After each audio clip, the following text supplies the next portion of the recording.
Perhatikan sini, ini kaidah dasar nih. Kalau nggak paham kaidah dasarnya, ini banyak kelirunya di sini. Saya ulang, kalau tidak mengerti, ya rahmatullah, kalau tidak mengerti kaidah dasarnya, tidak paham ini seringkali banyak yang keliru di sini. Ya, sehingga nanti yang paling fatal adalah memunculkan kesimpulan-kesimpulan yang keliru, bahkan bikin kaidah-kaidah baru yang ulama-ulama dulu pun tidak pernah kemudian merumuskannya. Anda bayangkan, ulama aja yang disebut pewaris Nabi tidak mengetahui kaidah itu. Ini yang bukan ulama bikin kaidah baru.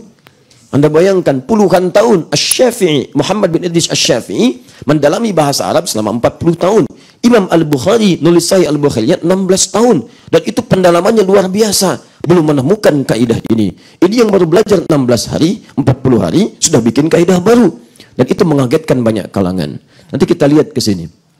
Kaidah yang pertama disebut ikhtilaf itu, ingat, karena terjadi perbedaan pandangan, perbedaan pendapat dalam menyikapi keterangan-keterangan atau tuntunan-tuntunan beribadah yang diberikan petunjuknya oleh Nabi. Perhatikan, perbedaan pandangan. Alhamdulillah.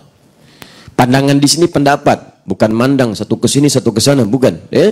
Nah, jadi perbedaan pendapat, pandangan dalam menyikapi sikap. Kalau sudah sikap berarti perbuatan, mengerjakan satu amalan, ya. Dalam menyikapi satu ya tuntunan dalam ibadah pada umumnya yang petunjuk-petunjuknya diberikan oleh Nabi sallallahu alaihi wasallam. Jadi Nabi memberikan petunjuk-petunjuk amalan satu ibadah di kondisi pertama. Nah, cuma ketika beliau tunjukkan itu dengan cara-cara yang beragam, dalil-dalilnya tidak satu, contoh-contohnya beragam. Kalau cuma satu jelas sudah nggak ada ikhtilaf. Makanya kalau sudah kemudian satu contoh, satu dalil, tidak usah berbeda pendapat. Ya, itu nggak ada kerjaan. Ya, karena satu diberikan, karena semua diyakini oleh Nabi sesuai petunjuk Allah, semua bisa mengerjakan hal yang sama. Begitu kemudian Anda bertakbir mengucapkan Allahu Akbar, satu dalil, satu contoh. Makanya ulama nggak ada ikhtilaf dan Anda nggak usah kreatif. Tiba-tiba Anda ngarang Allahu Rahman, ke Allahu Rahman, ada ikhtilaf di kalangan ulama. Tidak ada, Anda yang ngarang di situ. Jelas ya? Nah, kalau kemudian Nabi memberikan tuntunan beragam, contohnya banyak, dipraktekkan sekali, praktekkan ini, kemudian besok praktekkan ini, ada kejadian datang diberikan contoh yang lain, tapi Nabi tidak memberikan keterangan mana yang paling utama nih, ya, sehingga ulama di situ kemudian beristihad melihat berdasar isyarat-isyarat Nabi. Oh, Nabi praktekkan ini, saya ambil ini. Yang lain melihat, oh saya pahamnya begini, saya ambil yang ini. Seperti kasus basmalah, hadisnya 70.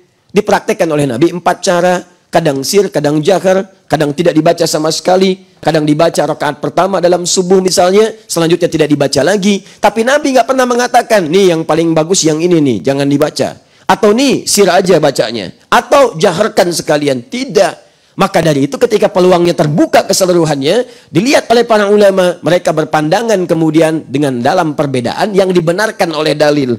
Satu mengatakan saya pilih yang dijaharkan, alasan saya begini, petunjuknya seperti ini, dalilnya ini. Yang lain mengatakan saya sir aja, silent. Ini dalilnya, ini yang saya ambil. Menurut saya yang kuat yang seperti ini. Semua perbedaan ini tidak keluar dalam ragam tuntunan dalil dan petunjuk Nabi SAW. Karena itu perbedaan-perbedaan sikap yang nampak dari petunjuk dalil itu yang disebut dengan ikhtilaf. Jelas? Dan dalam pilihan itu tidak pernah kemudian saling memvonis yang lainnya karena mengerti bahwa di situ itu ada petunjuk dalil. Kalau tidak ada dalil itu jadi persoalan. Paham sampai di sini? Baik, jadi kalau sahabat saja, tabi'in saja, ulama saja kemudian tidak saling mencela, tidak saling menghujat, kenapa Anda yang bukan sahabat, tabi'in dan ulama kemudian pandai mencela dibandingkan pandai memahami pendalaman-pendalaman hukumnya? Jelas sampai sini? Nah, saya perlu sampaikan kaidah pertama ini karena nanti akan ada banyak contoh-contoh dalam praktik ini. Yang kedua, ada juga bisa terjadi, teman-teman sekalian, fokus, kasus ini tidak terjadi di zaman Nabi. Zaman sahabat kadang juga nggak nampak. Sedangkan kalau Nabi sudah wafat, dalil itu dari segi Al-Quran sudah nggak turun lagi. Awas hati-hati, sudah tidak turun, artinya wahyu sudah nggak ada. Makanya kalau ada orang-orang yang mengaku Nabi, cukup tepikan saja. Tapi kan karena mustahil turun wahyu lagi. Zaman Nabi nggak ada, zaman sahabat nggak ada. Tabiin kemudian misalnya ada persoalan-persoalan yang persoalan baru yang belum ditemukan di masa Nabi. Persoalan baru. Zaman Nabi nggak ada persoalan zakat misalnya. Semua sepakat zaman Nabi itu. Karena hidupnya di zaman Nabi. Belum meluas tinggi nilai keislaman itu. Belum sampai risalahnya kemudian ke daerah-daerah yang mungkin kekinian sudah terjangkau. Ya, sehingga ketika Nabi katakan zakat, semua orang siap-siap. Gandum, kurma, gandum, kurma, gandum, kurma. Nyampe meluas, Islam meluas, meluas, meluas. Ke tempatnya makanannya bukan gandum, bukan kurma. Ya, dicari kurma. Nggak ada. Cari, nggak ketemu, susah. Pesan ke Mekah. Belum seperti sekarang banyak pesawat. Berangkat kemudian pakai kapal laut, kadang-kadang 6 bulan. Orang dulu haji pakai kapal laut, berangkat 6 bulan. Berangkat, tunggu-tunggu, orang udah pada lupa, baru pulang.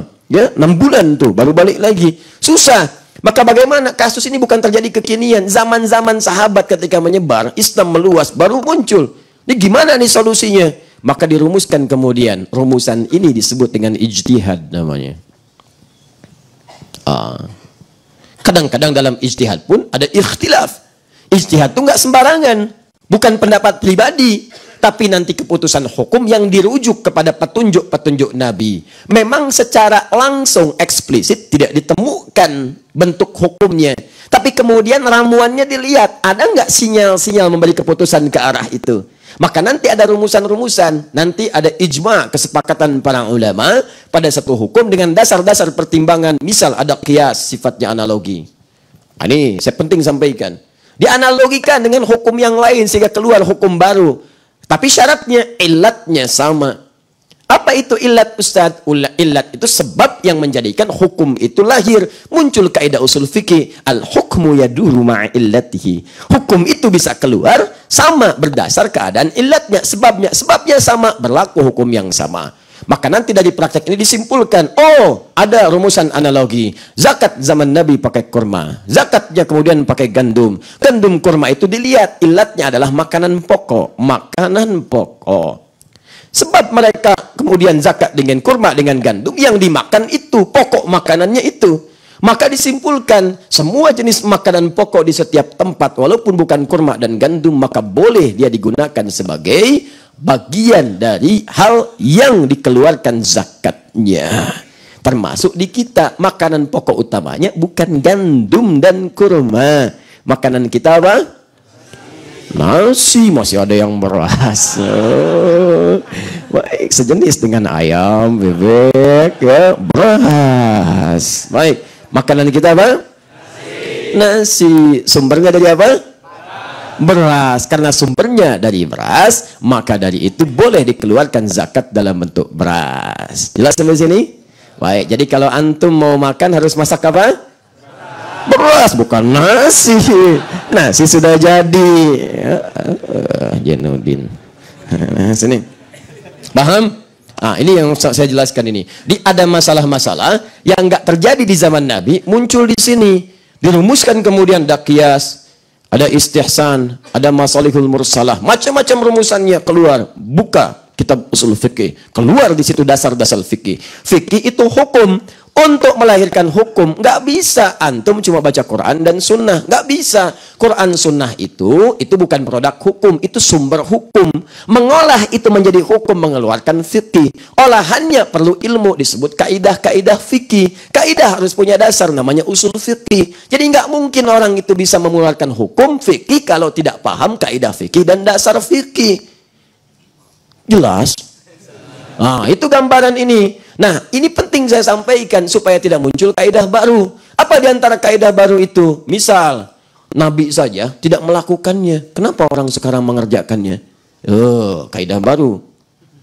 Lihat, pernah dengar perkataan itu? Nabi saja tidak melakukannya. Anda lebih soleh daripada Nabi.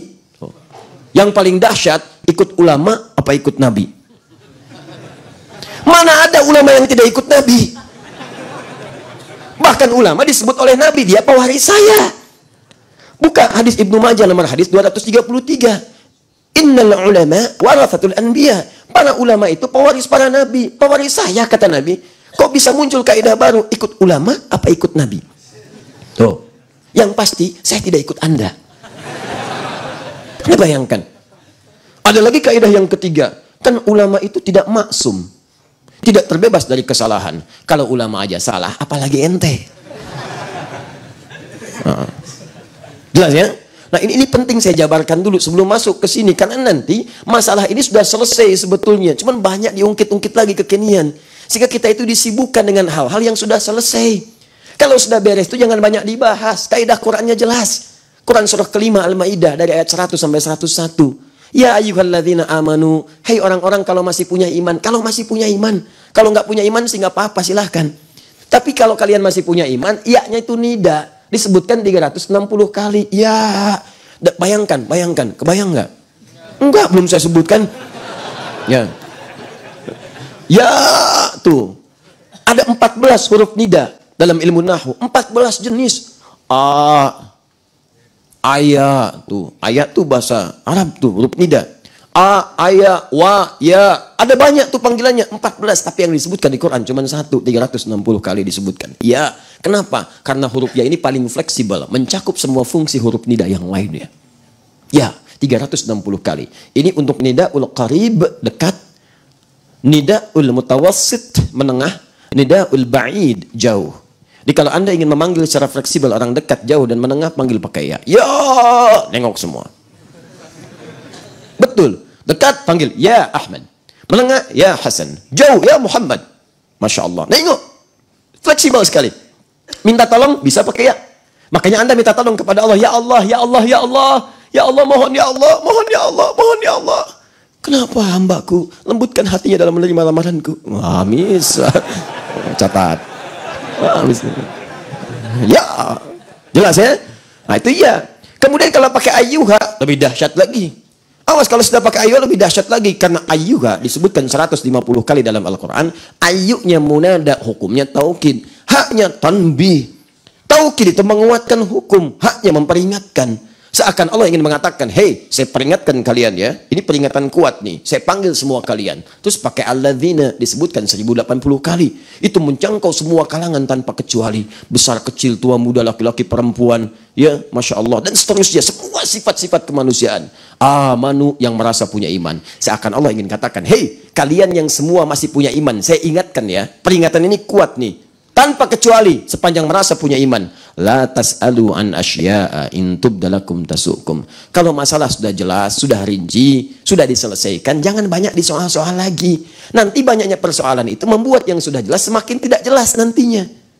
Yang jadi berbahaya, muncullah kemudian perselisihan-perselisihan yang itu muncul karena perdebatan kalian seperti orang dulu nanti tercerai-berai karena banyak berselisih.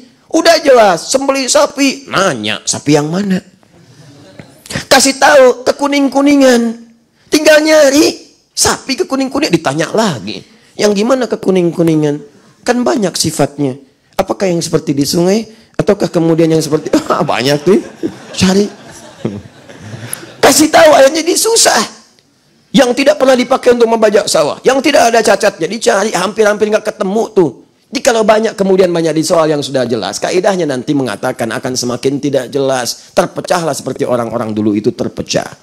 Karena itu kemudian teman-teman sekalian, turun perangkat. Kalau penjelasan ini sudah jelas, maka kita coba uraikan kejelasan itu sehingga kita akan mencegah pintu-pintu persoalan di masa-masa kekinian. Kenapa ini penting ditampilkan, dibahas? Karena sekarang banyak orang membahas sesuatu yang sudah selesai pembahasannya di masa lalu. Kita tegaskan supaya tidak diungkit kembali. Paham sampai sini?